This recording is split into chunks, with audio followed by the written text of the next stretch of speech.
நண்பர்களே வணக்கம். குடியாத்தம் குமரன். இந்த அரசியல் வியாபாரின்னு சொல்லுவாங்க, அரசியல் விபச்சாரின்னு சொல்லுவாங்க.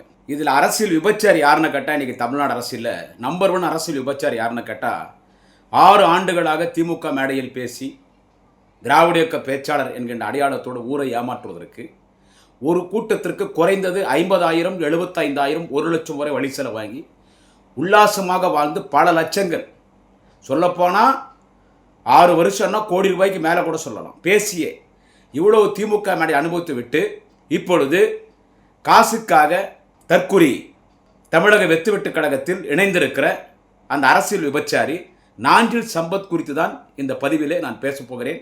நமது மொபைல் ஜேர்னலிஸ்ட் யூடியூப் சேனல். நண்பர்களே, உங்களுக்கு நாஞ்சில் சம்பத் யாருன்னு எல்லாருக்கும் தெரியும். அந்த ஆள் ஒரு அரசியல் விபச்சாரி. முதல் திமுகவிலே பேசினார். திமுக தான் நாஞ்சில் சம்பத்துக்கு அரசியலிலே ஒரு முகவரியும் ஒரு வாழ்வும் ஒரு வாழ்க்கையின் ஜீவாதாரத்தை தந்தது திமுகவின் மேடை. அண்ணன் வைகோ அவர்களோடு பயணித்தார். வைகோ அவர்கள் திமுகவிலிருந்து அன்று நீக்கப்பட்ட பிறகு அவர் மதிமுக தொடங்கினார். அன்றைக்கு பல ஆண்டுகள் அண்ணன் வைகோ அவர்களோடு மதிமுகவிலே பயணித்தார். மதிமுக ஒரு காலகட்டத்தில் தமிழகம் முழுவதும் அமைப்பிலிருந்து கூட்டங்கள் நடைபெற்றுக் கொண்டிருந்தது. அன்றைக்கு மதிமுக மேடையில் பேசிய ஒரே பேச்சாளர் மதிமுகவில் கொள்கை பொறுப்பு செயலாளராக இருந்தார் நாஞ்சில் சம்பத். கலைஞர் இப்படிதான் அப்படிதான் அந்தால் பேசுவான்னு சொல்ல முடியாதுங்க. இப்படிதான் அந்தால் கலைஞரை பேசினான்னு சொல்ல முடியாது. எதிர்கட்சிகள் கூட அப்படி கலைஞரை அவ்வளோ விமர்சனம் பண்ணியிருக்க மாட்டாங்க. திரு கருணாநிதி என்னவாங்க, இல்லை திரு கலைஞர் கருணாநிதி என்னவாங்க, இப்படி பேசுவாங்க.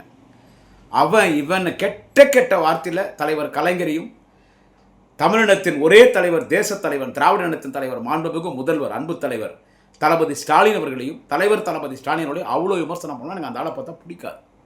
சுத்தமாக எனக்கு நாஞ்சில் சம்பத்தை பார்த்தா எனக்கு எந்த காலத்துலையும் எனக்கு பிடிக்காது. எனக்கு அதன் பிறகு மதிமுகவில் வைகோவே ஓவர்டேக் பண்ணுற மாதிரி என்னை விட பேச்சாளர் யாரும் இல்லை, நான் தான் தமிழகத்திலே சிறந்த பேச்சாளர், தனக்குத்தானே அந்தால் சொல்லிக்குவான். நாஞ்சில் சம்பத் தனக்குத்தானே நான் தான் தமிழகத்தில் சிறந்த பேச்சாளர். அப்புறம் வைகோ ஓரம் கட்டினார். வைகோ ஓரம் கட்டின உடனே இப்படி பார்த்தான் அந்தால். அப்புறமா அதிமுக யாரையோ பிடிச்சி கிடிச்சு ஜெயலலிதா கிட்ட போய் அதிமுக அந்தால் சேர்ந்தான்.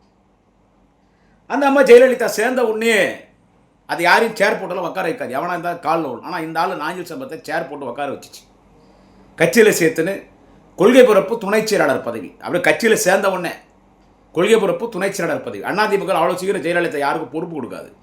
அது கட்சியில் சேர்ந்த அன்றைக்கே பொறுப்பு கொடுத்துச்சு. கொள்கை பொறுப்பு துணை செயலாளர்கிட்ட ஒரு பொறுப்பு கொடுத்து மாவட்ட தலைநகரங்களில் கூட்டம் போட்டாங்க. ஜெயலலிதா ஆளுங்கட்சி, அதிமுக ஆளுங்கட்சி. ஒரு கூட்டத்துக்கு 1 லட்சம் 2 லட்சம் கொடுத்தாங்க. எல்லா ஊர்லேயும் அந்த ஆள் பேசினான். லட்சமாக சம்பாதிச்சான், கோடியாக சம்பாதிச்சான். இனோவா கார் கொடுத்தாங்க, அரசாங்க வீடு கொடுத்தாங்க, கேட்டதெல்லாம் பண்ணி கொடுத்தாங்க. அந்த அளவுக்கு உடம்பு சரியில்லாத போயிடுச்சு. பல லட்சங்கள் செலவு பண்ணி ஜெயலலிதா நாஞ்சில் சம்பத்தை அந்த அம்மா காப்பாற்றினாங்க. அதன் பிறகு அகங்காரம் ஓவர் ஆயிடுச்சு. ஜெயலலிதா ஏதோ ஒரு நிகழ்ச்சியில் கலந்துக்க போகும்போது அந்த வழியில் பேனர் வச்சுட்டாங்க. எங்கே ஏதோ ஒரு டெத் ஆயிடுச்சு. டெத் ஆகிற இடத்துல போய் ஜெயலலிதாவுக்கு பேனர் வைக்கலாமா அப்படின்னு கேட்டதுக்கு அந்த நாஞ்சில் சம்பத் என்ன சொன்னால், ஒரு யானை நடந்து வரும்போது 4 எறும்புங்க அந்த காலில் சிக்கி நசுங்கி சாவதான் செய்யும், அந்த மாதிரி எங்கள் அம்மா வரும்போது பேனர் வைக்க தான் செய்வாங்கன்னு. யானை எறும்பை நசுக்கிறதுக்கு ஒப்பிட்டு ஜெயலலிதா பேசினோடனே ஜெயலலிதா சும்மா இருக்குமா? ஜெயலலிதா உடனே பதவியிலேருந்து எடுத்துடுச்சு. அதன் பிறகு யாரும் கூட்டத்தை கூப்பிடல. வாய்க்கொழுப்பு. அதன் பிறகு அம்மையார் செல்வி ஜெயலலிதா அவர்கள் மறைந்து விட்டார். சசிகலா கொண்டு விட்டான். ஜெயலலிதா மறைந்துட்ட பிறகு அப்போ அந்த டிடிவி தினகரன் ஒரு அமைப்பாக செயல்பட்டான். அந்த டிடிவி தினகரன் கூட இந்த ஆள் போய் டிடிவி தினகரனுக்காக அந்த ஆள் பேசினான். அங்கே சரியாக கூட்டங்கள் கிடைக்கல. டிடிவி தினகரனுடைய அமைப்பில் சரியாக கூட்டங்கள் கிடைக்கல. டிடிவி தினகரன்ட்டு இந்த ஆள் வெளியே வரான். நாஞ்சில் சம்பத் டிடிவி தினகரன்ட்டு வெளியே வந்து அந்த ஆள் ஏதோ அம்மா முன்னேற்ற கழகம் ஏதோ ஒரு பேர் வச்சுட்டு வந்தார். அம்மா முன்னேற்ற கழகம் ஏதோ.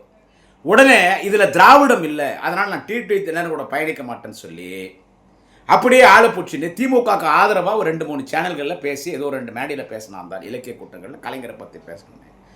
அப்போ திமுக மேடையில் நான் பேசுகிறேன், இந்த ஆள் கேட்குறான். நம்மளுக்கு சொல்லணுமா?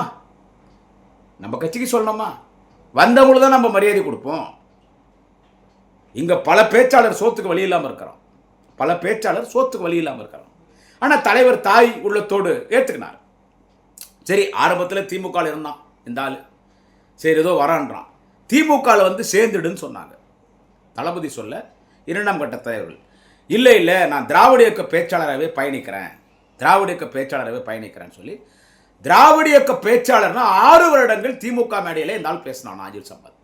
6 வருடங்கள் திமுக மேடையிலே நாஞ்சில் சம்பத்.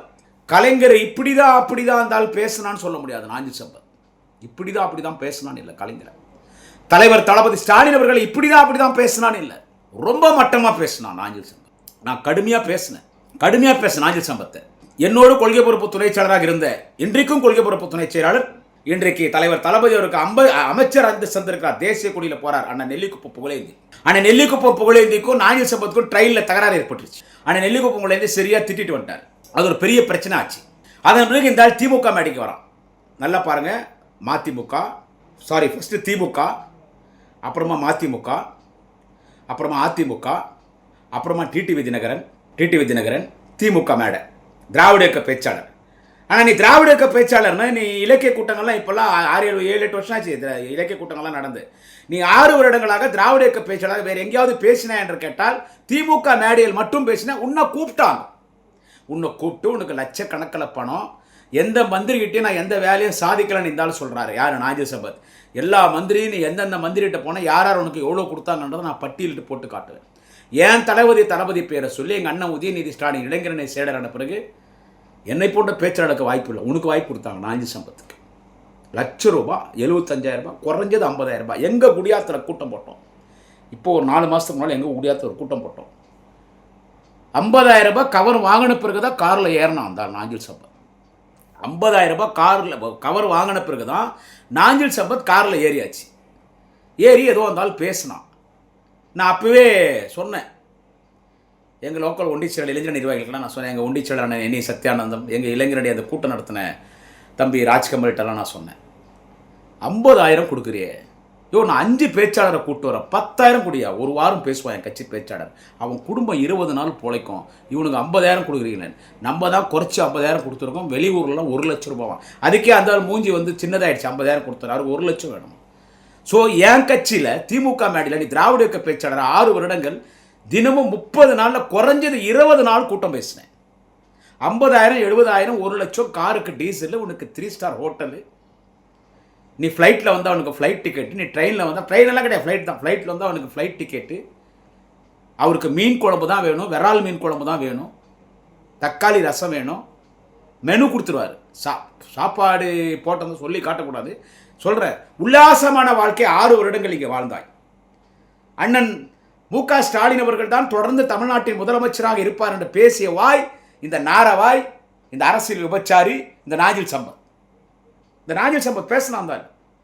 அண்ணன் ஸ்டாலின் தான் தொடர்ந்து முதலமைச்சராக இருப்பார். எனக்கு நம்பிக்கை இல்லை. ஒருத்தன் எதிர்க்க சட்டப்பூச்சின்னு சண்டை போடுறான்னா அவனை நம்பிடலாம். பலமுறை நம்ம முதுகுல குத்துனவன் நம்ம தான் தொடர்ந்து முதலமைச்சராக தலைவர் தளபதி ஸ்டாலின் தான் வரப்போகிறார். எதிர்காலத்திலே வாலிப கலைஞர், இன்றைய துணை முதலமைச்சர், எதிர்காலத்தில் முதலமைச்சராக அண்ணன் உதயநிதி ஸ்டாலின் தான் வரப்போகிறார். டுடே டெப்டி சிஎம், டுமாரோ அண்ணன் உதயநிதி ஸ்டாலின் டெஃபினெட்லி சிஎம், அதில் எந்த மாற்றம் இல்லை. ஆனால் அது நாஞ்சில் சம்பத் பேசும்போது இவன் துரோகி, இவன் சொல்றானே, சரி ஏதோ சொல்றான், ஸோ இருந்தாலும் இருப்பான்னு நினைச்சோம். பேசினேன். இந்த பல லட்சங்கள் வந்துட்டு விஜய் கட்சி ஆரம்பித்த உடனே அங்கே பேசுறதுக்கு ஆள் இல்லை. இந்த சின்ன பசங்களெல்லாம் விட்டு டிவிக்கே விஜய் தளபதி, மயிறு குடிகார விஜய், பொம்பளை பொறுக்கி விஜய், குடிகார பாப்பா விஜய், பொம்பளை பொறுக்கி பாப்பா விஜய்னு சின்ன பசங்களை விட்டு, ஆங்கர்ஸை விட்டு, காலேஜ் பசங்களை விட்டு இந்த டிவியில் மீடியாவில் பேசுவோம். அங்கே 4-5 பேர் பேசுகிறான், அவ்வளோதான்.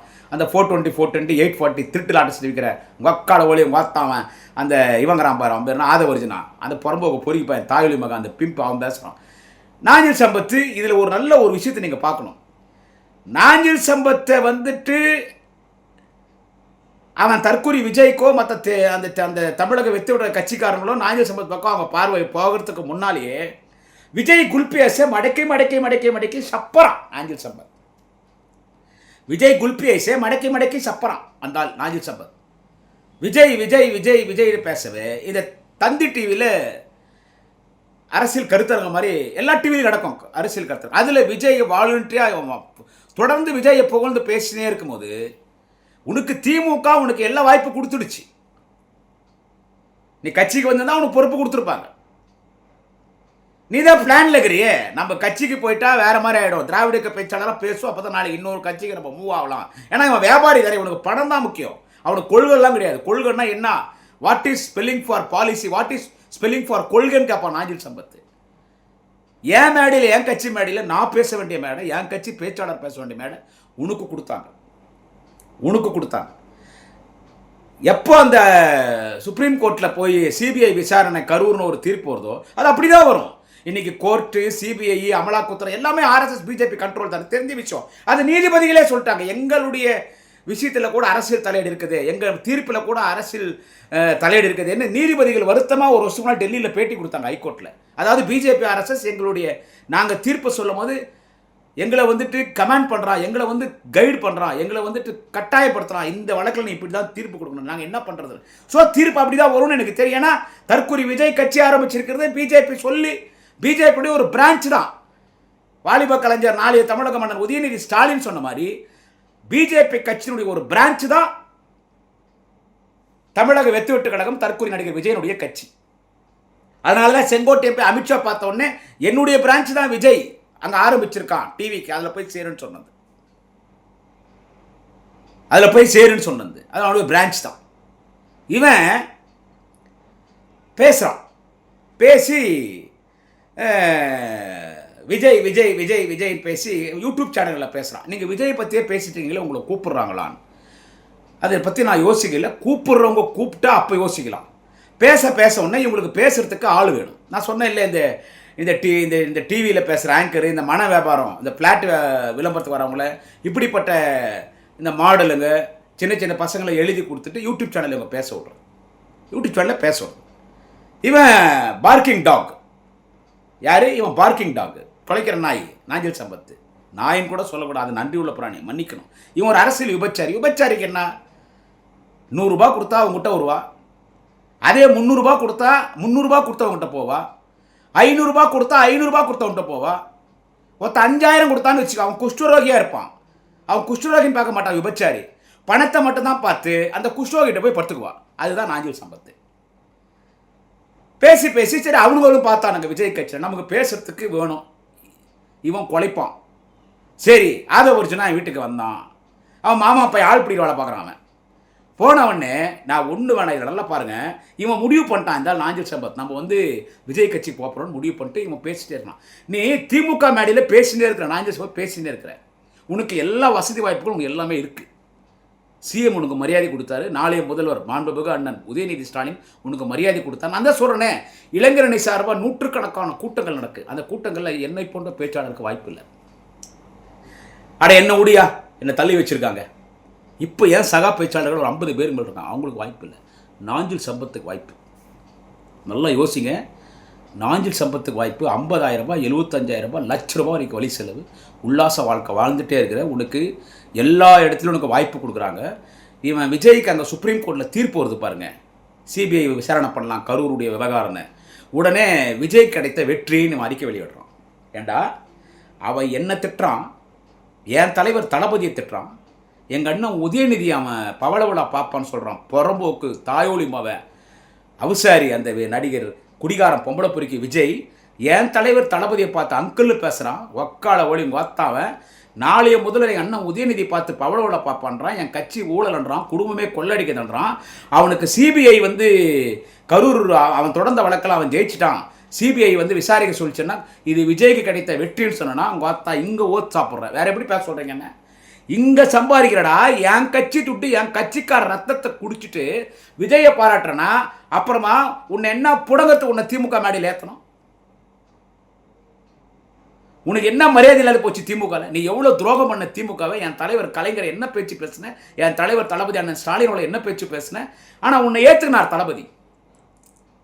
செருப்பால் அடித்தாலும் கண்டந்துண்டமாக வெட்டி போட்டாலும் திமுக தான் குடியாத்தம் குமரன். என் தலைவன் தளபதி, என் கடவுள் கலைஞர், என் நாளைய முதல்வர் உதயநிதி ஸ்டாலின் இளைய தலைவர், இப்படி கொள்கை உறுதியோடு இருக்கிற குமரனை ஏற்றுக்கல. குமரனை ஏற்றுக்கலனால இங்கே தான் சாவான். ஏன்னா நான் ஏழை, ஆனால் கொள்கையில் நான் கோட்டீஸ்வரன். என்ன மாதிரி ஆட்களுக்கு மரியாதை கிடையாது. ஆனால் நாஞ்சில் சம்பத் மாதிரி ஆட்களுக்கு மரியாதை. உனக்கு மரியாதை கொடுத்தாங்க. நீ விஜயை பாராட்டி தொடர்ந்து நீ ஒரு மாதமாக விஜயை பாராட்டி யூடியூப் சேனலில் பேசினா எப்படா உன்னை கூட்டத்தை என் கட்சிக்காரன் கூப்பிடுவான்? எப்படா என் கட்சிக்கார உன்னை கூட்டத்தை கூப்பிடுவான்? எப்படி கூப்பிடுவான் உன்னை? என் வயிற்றில் அடிச்சுட்டாங்க. வள்ளூர் கூட்டத்தில் நடந்த அறிவு திருவிழாவில் எனக்கு பேச வாய்ப்பு இல்லை. போடா பாடு, ஜாடு மாடு லக்காடி பாடூஸ் பையா, லக்காடி பையா நாஞ்சில் சம்பத், உன்னை ஏன்டா அறிவு திருவிழாவுக்கு கூப்பிடணும்? அங்கே சின்ன சின்ன பசங்க 40 பேச்சாளர்கள் பேசினாங்க. அவங்க தான் கட்சி எதிர்காலம். மாண்புமிகு அண்ணன் நாளைய முதல்வர் வாலிப கலைஞர் திராவிட இனத்தின் தளபதி என் அண்ணன் உதயநிதி ஸ்டாலினை பாராட்ட வேண்டும், வாழ்த்த வேண்டும். அவர் கால்களில் கோடி வணக்கம். ஒரு கட்சிக்கு முக்கியம் பேச்சாளர், அவன்தான் ஏவுகணை. 200க்கும் மேற்பட்ட இளம் பேச்சாளர்களை தேர்ந்தெடுத்தார் என் அண்ணன் உதயநிதி ஸ்டாலின். மாண்புமிகு அண்ணன் உதயநிதி ஸ்டாலின் 200க்கும் மேற்பட்ட பேச்சாளரை தேர்ந்தெடுத்தார். பேச்சாளர் விண்ணப்பித்தவர் திமுகவில் பேச்சாளர் ஆக வேண்டும் என்று 17,500 பேர் 17,500 பேர் விண்ணப்பித்தான். இது நாஞ்சில் சம்பத் இதை பேசியிருக்கான் என்றால் நான் பேசுகிற சப்ஜெக்டை அதில் கிட்டத்தட்ட 250 பேச்சாளர். இனி திமுக மேடைக்கு 50 வருடத்திற்கு மேடையில் பேசுறதுக்கு பேச்சாளர் அண்ணன் உதயநிதி ஸ்டாலின் தயார் பண்ணிட்டார். அந்த அறிவித்திருளால எனக்கு பேச வாய்ப்பு இல்லையே, என்னை பயன்படுத்தலை. நான் நாஞ்சில் சம்பத் சொல்கிறேன். எப்பவுமே வள்ளூர் கூடத்தில் யாருடைய பேச்சு ஹைலைட்டாக இருக்கும் தெரியுமா? திராவிட ஆழ்வார் கழக கொள்கை பரப்பு செயலாளர், அரக்கோணம் நாடாளுமன்ற உறுப்பினர், என் அண்ணன், நமது அண்ணன் முனைவர் டாக்டர் ஜெகத்ரட்சகன். அண்ணன் டாக்டர் ஜெகத்ரட்சகன் பேசினார்னா மேடையில், நீ விபச்சாரி, நீ அரசியல் விபச்சாரி, நீ பேசுறதெல்லாம் பொய். ஆனால் அந்த ஜெகத்ரட்சகன் பேசும்போது மட்டம் திறந்த வெள்ளம் போல், குற்றால அருவி போல், வற்றாத ஜீவநதி போல், ஓயா அலை போல், அற்புதமாக தமிழ் நாவலில் நாட்டியமோட கலைஞர் அப்படியே பார்ப்பார், தளபதி அப்படியே பார்ப்பார், ஆனால் உதயா அப்படியே பார்ப்பார். அப்படியே அரங்கமே மகுடிக்கு முன்னால் கட்டுப்படுக்கிற பாம்பு போல் இருப்பாங்க. மகுடிக்கு முன்னால் பாம்பு எப்படி கட்டுப்படுதோ அது மாதிரி உட்காந்துருப்பாங்க. அவருக்கே அங்கே பேச வாய்ப்பு இல்லை. அவரே அதை ஏற்றுக்கினார். ஆனால் ஜெகத்ரட்சகன் என்கிட்ட சொன்னார், இளைஞர்கள் பேசுகிறாங்க, நம்ம பேசுகிறத விட அறிவித்திரோடால இளைஞர்களை பேச வச்சார் உதயநிதி, சந்தோஷம், அவங்க வரட்டும். அண்ணன் ஜெகத்ரட்சகன் சொன்னார், எத்தனை நாள் ஜெகத்ரட்சனே பேசணும், வரட்டும், அவங்க அந்த மாதிரி பெரிய விழாக்களில் பேசட்டும், கட்சிக்கு பேச்சாளர் விடணும். அதில் இந்த மயிறு பிடிங்க மன்னார் சாமி, ஜாடுமாடு பாடுகா லக்காடி பாடுஸ் பையன் நாஞ்சில் சம்பத்தை பேச வைக்கலையும், என்னை ஒதுக்கிட்டாங்கோ. ஏண்டா என் மேடியில் பேசி லட்சமாக சம்பாதிச்சு கோடி ரூபாய்க்கு மேலே சம்பாதிச்சு 6 வருஷத்தில் மிச்சமாக சம்பாதிச்சிருப்பான். நீ திடீர்னு விஜய்க்கு உள்பியாச சப்பனா உன்னையா நம்ம பாராட்டணும். ஆனால் இவ்வளோ இருந்தும் 1 மாதத்திற்கு முன்பு என்னுடைய அருமை அண்ணன் மாண்புமிகு நாளைய தமிழக அண்ணன் உதயநிதி ஸ்டாலின் பிறந்த நாளுக்கு கொரட்டூரில் நடைபெற பொதுக்கூட்டத்தில் மாண்புமிகு இந்து சமய அறநிலையத்துறை அமைச்சர், மாவட்ட கழக செயலாளர் சென்னையில் செயல்பாபு, எங்கள் அண்ணன் சேகர் பாபு நாஞ்சில் சம்பத்தை தேடி வாங்கி நாஞ்சில் சம்பத்தை மேடை கூப்பிடுறாரு. நாஞ்சில் சம்பத் கூட்டங்கள்லாம் கேன்சல் ஆகுது. தஞ்சாவூரில் 5 கூட்டம் கேன்சல் பண்ணிட்டாங்களா? என் வயிற்றில் அடிச்சிட்டிங்களே. ஏன்னா அவன் பார்த்தா நீ போய் விஜய் வாழ்க, அவனுக்கு எதிர்காலக்குது, அவனுக்கு தீர்ப்பு வந்தது, அவன் ஜெயிச்சிட்டான், என்ன விஜய் குல்பியை சிச்சப்பனா அவன் என்ன திட்டுறான், என் தலைவனை திட்டுறான், எங்கள் அண்ணன் உதயாவை திட்டுறான், அப்புறம் என்ன புடங்கடா உன்னை நான் வந்து திமுக மேடையில் ஏற்றணும். அதனால தான் தஞ்சையில் உன் கூட்டத்தை கேன்சல் பண்ண. இருந்தாலும் அண்ணன் சேகர் பாபு என்ன பண்ணார், சரி மேடையில் பேச விட்டு என்ன இருந்தாலும் என்ன கோபம் கேட்கலாம் அப்படின்னு சொல்லி உனக்கு ஒரு வாய்ப்பு கொடுத்தாங்க. அந்த மேடையில் வந்து ஆஹா ஓஹோன்னு பேசுகிறான் நான் உதயநிதி ஸ்டாலின். இவன் புக் ஆகிட்டான், எங்கே விஜய் கட்சியில் புக் ஆகிட்டான், போய் சேர போகிறான். போகிறதுக்கு முன்னால் ஒரு 1 லட்ச ரூபா வாங்கி போயிடலாமே, அண்ணன் சேகர் பாபு கிட்ட ஒரு 1 லட்ச ரூபா வாங்கி போயிடலாமே. போகிறதுக்கு முன்னால் பிளான் பண்ணி போகிறான். ஒரு வாரத்தில் நேற்று போய் கட்சியில் சேர்ந்துட்டான். நேற்று போய் கட்சியில் சேர்ந்துட்டான். நேற்று போய் கட்சியில் சேர்றான் சார். டேட்டு ஒரு 10 நாளைக்கு முன்னாலே கொடுத்துட்டான். டேட்டு கொடுத்த பிறகு இந்த கூட்டத்துக்கு வரான். எந்த கூட்டத்துக்கு? கொரட்டூர் நடைபெற அண்ணன் உதயநிதி ஸ்டாலின் பிறந்தநாள் கூட்டத்துக்கு வந்து பேசிட்டு வழி செலவு வாங்கிக்கின்னு இந்த கட்சியில் போய் சேர்ந்துட்டு அதில் என்ன சொல்கிறான்னா, என்னை மதிக்கலை, என்னை புறக்கணிக்கிறாங்க, கல்லூரியில் என்னை பேச விடல, விபச்சாரிகளை கூட்மை யாருன்னா மாணவ மத்தியில் பேச விடுவாங்களா? இப்போ ஆண்டாள் பிரியதர்ஷினி போன்ற ஒரு உயரிய சொற்பொழிவாளர்கள், மானமிகு சொற்பொழிவாளர்கள் பேசலாம், அண்ணன் சுபவீரபாண்டியன் பேசலாம், சகோதரி மதிவதனி பேசலாம், இன்னும் திமுக நிறைய பேர் இருக்காங்க. அண்ணன் திருச்சி சிவா போன்றவர்கள், மிகுந்த மரியாதைக்குரிய கழகத்துறை பொதுச்செயலாளர் அண்ணன் ராசா போன்றவர்கள், திராவிட ஆழ்வார் கொள்கை பொறுப்பு செயலாளர் என் அண்ணன் டாக்டர் ஜெகத்ரட்சகன் போன்றவர்கள் பேசலாம். நீ விபச்சாரியாச்சு, எந்த நேரத்தில் யாருக்கு தூக்கி காட்டுவே தெரியாது. பணம் எங்கே அதிகம் கொடுப்பாங்களா இங்கே தூக்குவே, பக்கத்துக்கு இருக்கிற மொத்தம் 500 ரூபாய் நோட்டு காட்டினா அங்கே தூக்குவே, பக்கத்தில் மொத்தம் 4,500 ரூபாய் நோட்டு காட்டினா அங்கே தூக்குவே, அது பக்கத்தில் ஒருத்த 5,000 நோட்டு அப்படியே இப்படி காட்டினானா முழுசாக அம்மனமாக ஆகிட்டு போய் படுத்துக்குவேன். உன்னை போய் கல்லூரி விழாவில் பேச விடுவாங்களா? என்னை பேச விடல, என்னை மதிக்கலை. உதயநிதி ஸ்டாலின் தான் எதிர்காலம் பேசினா நான் பேசலான்றான். ஆனால் பேசலாம். உதயநிதிக்கு எதிர்காலம் இருக்கிறதுனா உதயநிதிக்கு எதிர்காலம் இல்லைன்றான். அவங்க அக்கால ஓடி உங்கள் அம்மாவில் அவன் நாஞ்சில் சம்பத்தை செருப்பால் அடிக்கலாமா வேணாவா? 2026 தலைவர் தளபதி ஸ்டாலின் முதலமைச்சராக வரார். 26, 27, 28, 29, 30 5 வருஷம் தளபதி முதலமைச்சர். 2031 பொதுத் தேர்தலில் என் வாலிப கலைஞர் அண்ணன் உதயநிதி ஸ்டாலின் முதலமைச்சர் எழுதி வச்சுக்கடா பாடு. நாஞ்சி சமத் ஊம்புவான், விஜய் ஊம்புவான். இப்போ என்னது நாங்கள் போய்கிற காசு என்னடா பார்த்தா அந்த காசு இங்கேயே கொடுத்தாங்களே. ஆனால் நீ போனது சந்தோஷம்டா. எத்தனை பேர் டே நான் ஒன்று சொல்லிட்டா, நான் வைத்தறிச்சல் பற்றி பேசுகிறேன். எங்களுக்கெல்லாம் மேடையில் பேச வாய்ப்பு இல்லை. 30 வருஷம் திமுக மேடையில் 16 வயசில் மேடையார் நான் பெங்களூரில் படிக்கும் போதே எனக்கு திமுக விட்டால் வேறு எதுவுமே தெரியாதுங்க. நான் இன்றைக்கி மொபைல் ஜேர்னலிஸ்ட் சேனலில் மனம் திறந்து பேசுகிறேன். நான் பழிவாங்கப்பட்டேன். 20 பழிவாங்கப்பட்டேன். ஒரு தப்பும் பண்ணல. என் கட்சியை காட்டி கொடுக்கல. என் கட்சியில் இருந்து நான் இன்னொரு கட்சிக்கு நான் போய் வேலை செய்யலை. பிஜேபிக்கோ மற்ற கட்சிக்கோ நான் போய் வேலை செய்யலை. அதோட வீட்டில் ஒரு பொம்மனைகளை கூட்டி குத்தலாம். திமுகவில் இருந்துன்னு திமுகவில் கூட்டம் பேசி சோறு சாப்பிட்றேன். நான் திமுகவில் இருந்துன்னு பிஜேபிக்கு வேலை செய்கிறேன்னு வச்சுங்க, ஏசி சண்முகத்துக்கு வேலை செய்கிறேன்னு வச்சுங்க, அதோட நான் கூட்டி கொடுத்துடலாம். எனக்கு கடவுள் கலைஞர், என் தலைவன் தளபதி, நாளைய தலைவன், நாளைய முதல்வர் என்ன உதயநிதி இளம் தலைவர். இந்த கொள்கை விட்டு போமான். எனக்கு பேச வாய்ப்பு இல்லை. நான் 2 பேச வாய்ப்பு என்னன்னா, ஒரு முறை நீக்கும், 2வது முறை நீக்கும், இன்னும் 1000 முறை சேர்த்து நீக்கிறாலும் என் தலைவன் தளபதி, என் தலைவன் உதயநிதி, என் கடவுள் டாக்டர் கலைஞர், என் சின்னம் உதயசூரியன், என் கட்சி திமுக, என் கொடி கருப்பு சோப்பு கொடி. இதுவே என் வாழ்க்கையின் ஒரே ஒரு லட்சியம். கொள்கையிலேருந்து நான் மாற மாட்டேன். என்ன முடியா? இன்னும் 2 பேர் என்னை பிடிக்கல, அவங்க என்னை தூக்கி வெளியே போடுறாங்க. இருந்தாலும் நான் திமுக தொண்டை. எத்தனை பேச்சாலையா, எத்தனை பேச்சு. ஈரோடு இறைவன், இணை எழுச்சி கவிஞர் அக்கா புதுக்கோட்டை விஜயா. சரி, அவங்க கூட இன்றைக்கி ஒரு பெரிய தலைவராயிட்டாங்க, அமைச்சர் அந்தஸ்துக்கு. நெல்லிக்குப்பம் புகழேந்து கூட வாரிய தலைவர் ஆயிட்டார், தேசிய கூடிய அமைச்சர் அந்தஸ்து. என் சக பேச்சாளர்களுக்கெல்லாம் முன்னோடி அண்ணன் முனைவர் கோவி செலியன், அவர் இன்றைக்கி உயர்கல்வித்துறை அமைச்சர். இதை தாண்டி நாங்கள் அண்ணன் ஈரோடு இறைவனாக இருக்கட்டும், தஞ்சை கூத்தரசு ஒரு சீனியர் பேச்சாளர், வீட்டில் இருக்கிற வயசாகிடுச்சு. சைதை சாதிக்காவது இப்போ கூட்டங்கள் பேசுகிறோம். சாதிக்கு சிவாஜி கிருஷ்ணமூர்த்தி நான் மேடையில் பேச வாய்ப்பு இல்லை. நான் குடியாத்த குமரன் நான் யூடியூப்பில் பேசிகிட்ருக்கேன். என் சொந்த வைஃபை காசில் நான் பேசிகிட்ருக்கேன். ஏதோ 4 கட்சியினுடைய தலைகர்த்தர்கள், முக்கியமான ஒரு கடவுள் திருவண்ணாமலை அண்ணாமலையார், வேலூரின் வேங்கை, இதெல்லாம் என் குடும்பத்தை காப்பாற்றுறாங்க. விடுங்க. மற்ற பேச்சாளர் கரூர் முரளி, லிஸ்ட்டு சொல்லிட்டா, நல்ல பேச்சாளர் கரூர் முரளி, பசுமன் ரவிச்சந்திரன், சேலம் சுஜாதா,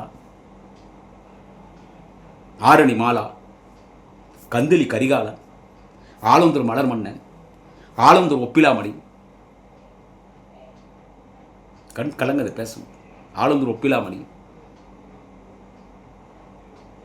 தாப்பலூர் இளஞ்செழியன், சிவமுத்துவளவன், அதிரடி அல்தாப்,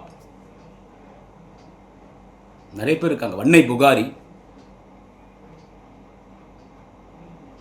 எனக்கு பேர் சரியாக ஞாபகம் வரல. எத்தனோ என் குடியாத்தில் 7 பேச்சாளர் இருக்காங்க. என் குடியாத்தில் மட்டும் நான் கொள்கை பொறுப்பு துணைச்சாளர் இருக்கும்போது 7 பேச்சாளர் குடியாத்தில். குடியாத்தம் பாரி, குடியாத்தம் கோட்டீஸ்வரன், குடியாத்தம் அன்பு, குடியாத்தம் ஒளிபாரன், குடியாத்தம் ஆச்சை பிரபாகரன், முன்னாள் நகரமன்ற தலைவர், நகரமன்ற உறுப்பினர் அன்பு சகோதரி குடியாத்தம் புவியரசி, வேலூரில் ஒரு ரமேஷ், பிரம்மபுரம் பழனி, சேர்க்காடு கென்னடி, திருவண்ணாமலை ஜெயராஜ், அவர் கவர்மெண்ட் வக்கீல் ஆகிட்டார். என் நண்பன் வறுமையில் இருக்கும் போது என் கூட இருந்தான், விபிஆர் இளம்பருதி, எக்ஸ்எம்எல்ஏ விபி ராஜ பையன்.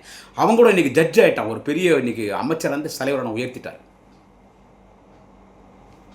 நாகம்மை கருப்பையா, பலர் வறுமையில் இறந்துட்டாங்க. வெற்றி குண்டான் இந்த கட்சிக்கு உழைக்காத உழைப்பான். அப்பா வெற்றி குண்டானிலாம் நான்லாம் கிடையாது ஐயா. இப்படி பல பேச்சாளர்கள் ஐயா. எனக்கு நான் யார் பேர் நான் மறந்துதான் என்ன பேச்சாளர்கள், என் சக பேச்சாளர், என் தோழர்கள், நாங்கள்லாம் தளபதின்னு 25 வருஷம் வெற்றி குண்டா பட்டிமன்றத்தில் குடியாத்த குமரன் பேசினேன். குடியாத்த குமரன், நெல்லிக்குப்பம் புகழேந்தி, கோவி செலியன், தஞ்சை கூத்தரசன், கரூர் கணேசன், என்ன பேச்சாளர், கரூர் கணேசன், கரூர் முரளி, அப்போ சாமிநாகப்பன், அப்படி மீச வச்சு நான் அப்படி தொடையை தட்டி பேசுவார். சாமிநாகப்பன், சிங்கார சேடையப்பன், கவிஞர் நன்மாறன். தளபதி ஒரு பெரிய மரியாதை கொடுத்தார். இப்போ தளபதி ஒரு பெரிய மரியாதை கொடுத்தார். அவருக்கு வந்துட்டு இப்போ வந்து கலைமாமன் விருது கொடுத்தார். செத்துட்டார் மயிலைதேவன், பாடகர், பேச்சாளர். திவாகர் கைவல்யம் செத்துட்டார். கோவைமூர் ராமநாதன் எம்பியாக இருந்தார். பெரிய அளவில் ஒன்றும் இல்லாத பேச்சாளர். கோவையில் எத்தனையோ பேச்சாளர், ஈரோடில் எத்தனையோ பேச்சாளர்கள். சேலத்தில் எத்தனோ பேசுகிறான். சேலம் கோவிந்தன் உடுக்கடிக்கிறான், புடுபுடு அடிச்சு ஓட்டு கேட்குறான் கட்சிக்கு. இதனால் நமக்கு அசிங்கமாச்சு. அந்த புடுபுடுக்காரன் வேஷம் போடணும், உடுக்கடிச்சு ஓட்டு கேட்பான். ஜக்கம்மா சொல்கிறான். அவன் ரோட்டில் உடுக்கடிக்கிறான். இதான் என் கட்சி பேச்சாளர். நான் இன்னும் சொல்லிட்டே போவேயா, எங்களுக்கெல்லாம் கூட்டம் இல்லையா? ஒரு கூட்டத்துக்கு 10,000 கொடுக்குறாங்கன்னு வச்சுக்கோ, நான் எங்கள் குடும்பம் 20 நாள் ஓடும். உனக்கு ஒரு கூட்டத்துக்கு குறைஞ்சது 50,000 75,000 லட்சம் மாதமெல்லாம் கூட்டம். எங்கள் மேடையை நீ ஆக்கிரமிச்சுன்னு போ. விசுவாசமாக இருந்தியா? இப்போ அங்கே போய் உதயநிதி ஸ்டாலின் எதிர்காலம் இல்லை, விஜய் முதலமைச்சராக வருவார்னு சொல்கிறேன். வார்த்தா நாஞ்சில் சம்பத்தோட செருப்பால் அடிக்கலாமானவா? டே, குடியாத்த குமரனுக்கு மேடையில் பேசுறதுக்கு கூட வாய்ப்பு இல்லாமல் இருக்கலாம். ஆனால் சமூக வலைத்தளம் ஒரு மிகப்பெரிய ஆயுதம் என்கிட்ட இருக்குது. நாஞ்சில் சம்பத் என் தலைவர் தளபதி குறித்தோ, என் இளம் தலைவர் நாளைய தமிழக மன்னன் உதயநிதி ஸ்டாலின் குறித்தோ ஏதாவது பேசினாங்க பார்த்தா பிச்சு எடுத்துருவேன். நாஞ்சில் சம்பத்துக்கு சொல்கிறேன், 2026 நீ போய் ஊம்ப போகிறிய விஜய், அவன் இல்லடா முதலமைச்சர், அவனே ஜெயிக்க மாட்டான்டா, அவனே ஜெயிக்க மாட்டான். அப்புறம் எங்கேருந்து அவன் கட்சிக்காரன் ஜெயிக்கிறது? எங்கள் தலைவர் தளபதி ஸ்டாலின் முதலமைச்சர். எதிர்காலத்தில் நான் உதயநிதி ஸ்டாலின் தான் முதலமைச்சர். உதயநிதிக்கு எதிர்காலம் இல்லையா? ஊம்பனிய திமுக இளைஞரணிய, திமுக இளைஞரணி வந்து குல்பிஎஸ் சப்பனையாடா. நான் இவ்வளோ பேச்சாளர் பட்டியல் சொல்றேனே. ஒரு சின்ன பையன் பொள்ளாச்சி சித்திக்கு மறந்துட்டேன். நிறைய பெண் பையன், இந்த புது பேச்சாளர் பேர்லாம் எனக்கு தெரியாது. எங்களுக்கெல்லாம் இல்லைடா பேசுறதுக்கு வாய்ப்பு. நாங்களாம் தேடிக்கிறோம்.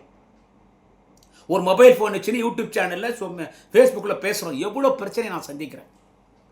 பாட்டாளி மக்கள் கட்சியாரன் 20 முறை வந்திருப்பான் என் வீட்டில் அடிக்கிறதுக்கு. பெட்ரோல் வெடி கொண்டு போட்டான், பாட்டில் அடிக்கிறான், பொம்பளைங்கள்ட்ட தொடப்பக்கட்ட செருப்பு முறம் கொடுத்து நம்ம வீட்டாண்ட அசிங்கப்படுத்துறான். பிஜேபிக்காரன் பொம்பளைகிட்ட தொடப்பக்கட்ட செருப்பு கொடுத்து அனுப்புறான். பிஜேபிக்காரன் பட்ட அவள் திருடி ஜெயலலிதா கொலை பண்ண சசிகலா ஆதரவாளர் 200 பேர் என் வீட்டாண்ட வந்தேன். என்னால் வெளியே போக முடியல. இதை உணர்ந்த மாண்புமிகு பொதுப்பணித்துறை மற்றும் நெடுஞ்சாலைத்துறை அமைச்சர், அருணை மாநகரத்தின் அருணையாளர், அருணையின் செல்வம், திருவண்ணாமலையின் திராவிட தீபம், கழகத்தின் மூத்த முன்னணி தலைவர் அண்ணன் ஏவா வேலு அவர்களும், வேலூர் மாவட்ட திமுக செயலாளர், இளம்புயல் அணைக்கட்டு சட்டமன்ற உறுப்பினர் என் குடும்ப அண்ணன் ஏபி நந்தகுமார் அவர்களும் தளபதி கிட்ட சொன்னாங்க, அவன் உயிருக்கே அவனுக்கு ஆபத்து, நம்ம கட்சிக்காக பேசுகிறான், 2வது முறை நீக்கி இருக்கிறோம், கட்சி விட்டா நான் போக மாட்டேன், அவனை பாதுகாக்கணும். அப்போ தலைவர் தளபதி எனக்கு போலீஸ் பாதுகாப்பு கொடுத்தார். நாஞ்சில் சம்பத் 2 பேருக்கு என்னை பிடிக்கவில்லை. நான் கொள்கைவாதி, என்னை பிடிக்கல, என்னை சேர்க்க மாட்டான்றான். இருந்தாலும் தலைவர் என்னை கைவிடல, அவன் கட்சிக்காக பேசுகிறான்டா. எனக்கு போலீஸ் பாதுகாப்பு கொடுத்துருக்காங்க. போலீஸ் பாதுகாப்பு இருந்தாலும் போலீஸ் மீறி என் வீட்டுக்கு கரெக்டாக வரான். போலீஸ் மீறி என் வீட்டுக்கு கரெக்டாக வரான். எந்த நேரத்தில் என் உயிருக்கு அச்சுறுத்தல். ஏன் நான் இவனெல்லாம் திட்டுறேன்? திமுக யார் திட்டினாலும் திட்டுறேன், என் தலைவர் தளபதி யார் திட்டினாலும் திட்டுறேன், அண்ணா உதயா யார் திட்டினாலும் திட்டுறேன், விடமாட்டோம். பார்த்தா பிச்சேத்துறேன். என் குடும்பம் உயிரே போனாலும் போறாள். இவ்வளோ உணர்வுள்ள நாங்கள் இன்னைக்கு எங்களுக்கு மேடை இல்லாமல் கஷ்டப்படுறோம். ஆனால் உனக்கு மேடை கொடுத்தாங்களடா. நாஞ்சில் சம்பத்து சொல்கிறேன், என் உயிர் என் மயிருக்கு சமம். என் கட்சிக்காக, என் தலைவன் தளபதிக்காக, அண்ணா உதயாக்காக நான் உயிர் கூட கொடுப்பேன். என்ன மாதிரி நூற்றுக்கணக்கான பேச்சாளர் திமுக இருக்கான். நீ ஏதாவது திமுக பற்றி பேசினடே உனக்கு கொள்கை விதாடா. வைகோ வாழ்க அண்ணன், அப்புறம் வைகோ ஒழிக அண்ணன், ஜெயலலிதா வாழ்க அண்ணன், அப்புறமா அண்ணா திமுக, எடப்பாடி பழனிசாமி அண்ணா திமுக திட்டுறேன். டிடிவி தினகரனுக்கு கொள்கை இல்லை, திராவிட இல்லைன்னா அவனையும் திட்டுறேன். அவனும் 3 லட்சம் கொடுத்தான், அவனை திட்டுறேன். திமுகவுக்கு வந்து இப்போ திமுகவில் அடுத்த முதலமைச்சர் அவங்க அம்மா, அவங்க விஜய் என்ற அண்ணன் உதயாக்கு எதிர்காலம் இல்லைன்ற அவங்க அக்கால ஒளி உங்கள் அத்தா. எத்தனை கட்சிடா மாறுவேன்? டேய், விபச்சாரி கூட 2 பேர்கிட்ட போவா, 3 பேர்கிட்ட போவா, 4வது எவனா ஒருத்தன் நல்லவன் இருந்தால் அவங்க கூட லைஃப்பில் செட்டில் ஆகிடுவோம். போருண்டா நம்ம உடம்பு வைத்து தொழில் பண்ண போகலாம். ஆனால் விபச்சாரி விட நீ மோசமான அரசியல் விபச்சாரியான நாஞ்சில் சம்பத். இவன் ஒரு ஆள்னா அவன் யூடியூப் சேனலில் பேட்டி போகிற கொள்கைடா அவங்க அத்தா. டே விஜய், நாளைக்கு ஏதாவது ஒரு பஸ் ஸ்டாண்ட் ஐட்டம் அவள் ஏதாவது ஒரு கட்சி ஆரம்பித்து அந்த விபச்சாரி கொஞ்சம் ஃபேமஸ் ஆகிட்டு விஜய் விட, அவள் ஒரு நாளைக்கு கூட்டத்துக்கு 2 லட்சம் தரேன்னா நாஞ்சில் சம்பத் உன்னை விட்டு போயிடுவான்டான். விஜய் உன்னை விட்டு போயிடுவான். அவங்க அரசியல் விபச்சாரி. நாஞ்சில் சம்பத்தை எச்சரிக்கிறேன். என் கட்சி, என் தலைவன் தடவன் உதயா பற்றி ஏதாவது பேசினா உங்கள் அம்மாவை ஊடு தேடி நடிப்பேன். நாளை இன்னொரு பதிவிலே சந்திக்கிறேன். வணக்கம். குடியாத்தம் குமரன்.